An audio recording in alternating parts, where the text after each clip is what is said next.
shows before about Arkansas, and we both came to the same conclusion that, damn, this team is lacking a little bit. They might be a good fade down the stretch. And they get this Michigan team that's coming in number 14 in the country. They're 3.5, 4-point underdogs there on a neutral in Madison Square Garden. They're down at the half, but they just fire back with their intensity defensively, their athleticism. They ultimately do hold on for the win, 89-87. How important was that win for Cal and for that program, especially at this juncture? I mean, it was big because if you kind of look at their schedule, this is like their last opportunity before they go to the SEC gauntlet to get, a good win outside of conference play. I always said that because they have the talent, they could beat you on any given night. I just didn't see the pieces coming together.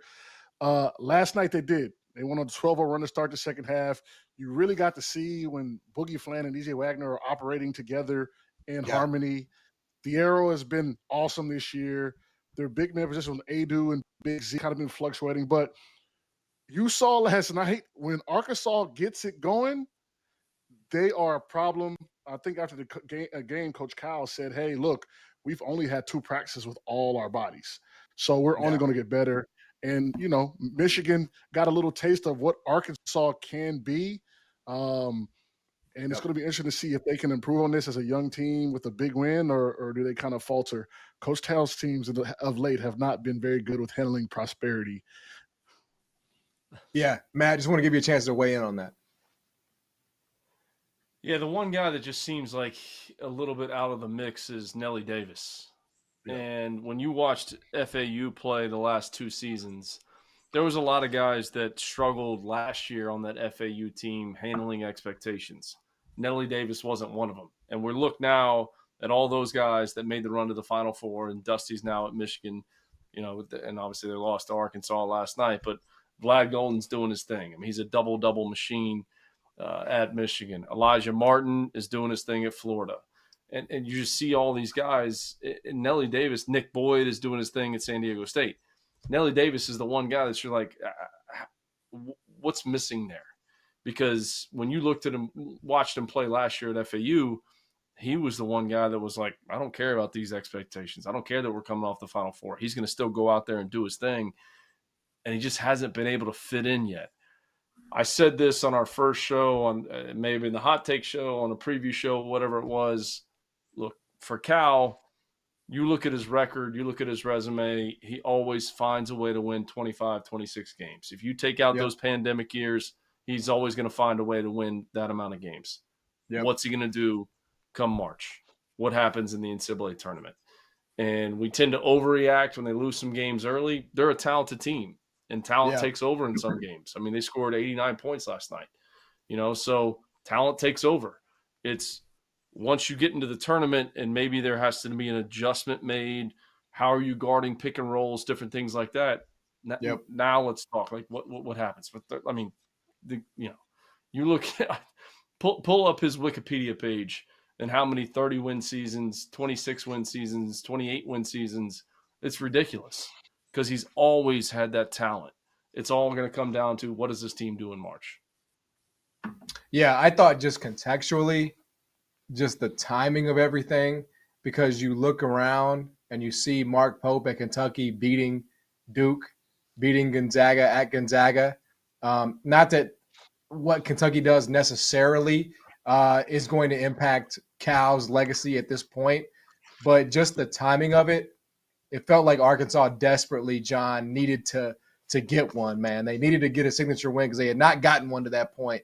Then I would also just ask you, John, specifically, and you mentioned the health, Jonas Adu, his physicality to me changed the game yesterday.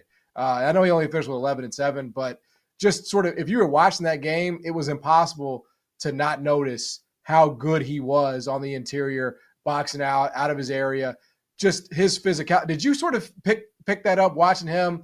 Because this is one of the first games what we've seen from him where he's playing his full workload.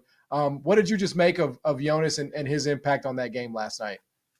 He looked like Tennessee, Adu, the way he was just being physical and impacting the game. It's so hard, man. I was up when I played in Milwaukee, we were at our best.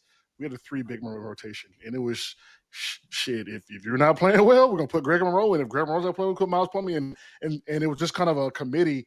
Now we were all good teammates, and we had all got paid, so nobody was tripping. But to get in your rhythm and play, without looking over your shoulder was tough. So I'm hoping that he can get a little bit of a rhythm, and Coach Cal can kind of make him that guy in the starting lineup and cement his minutes to that team so he can kind of flourish. And last night you saw him getting comfortable.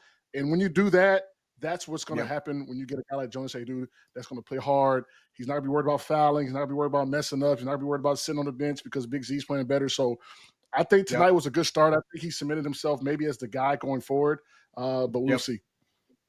Yeah, I thought it was. But John, let me add this too. Like in terms of Cal, because of what Mark Pope's doing, it's like we're just comparing. It's like, oh man, that's what happens. I mean, that's going to happen though. But I totally get it. I totally get it.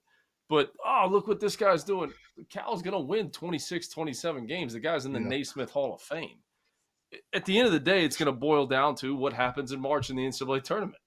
That's what he's going to be judged on because of, the last few years. It's like, hey, fresh start for Arkansas, fresh start Kentucky. And it's like, oh my God, look how bad Cal was the last few years of Kentucky. And it's like, okay, well, Mark Pope is doing a great job, phenomenal job, right? Like phenomenal. And this is what we get into the comparison deal.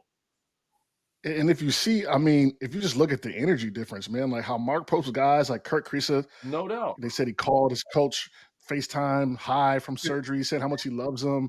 Like the energy there is just like different, and that could be the difference, especially in the NIL transfer portal days. Man, you only have a certain amount of time to build that camaraderie.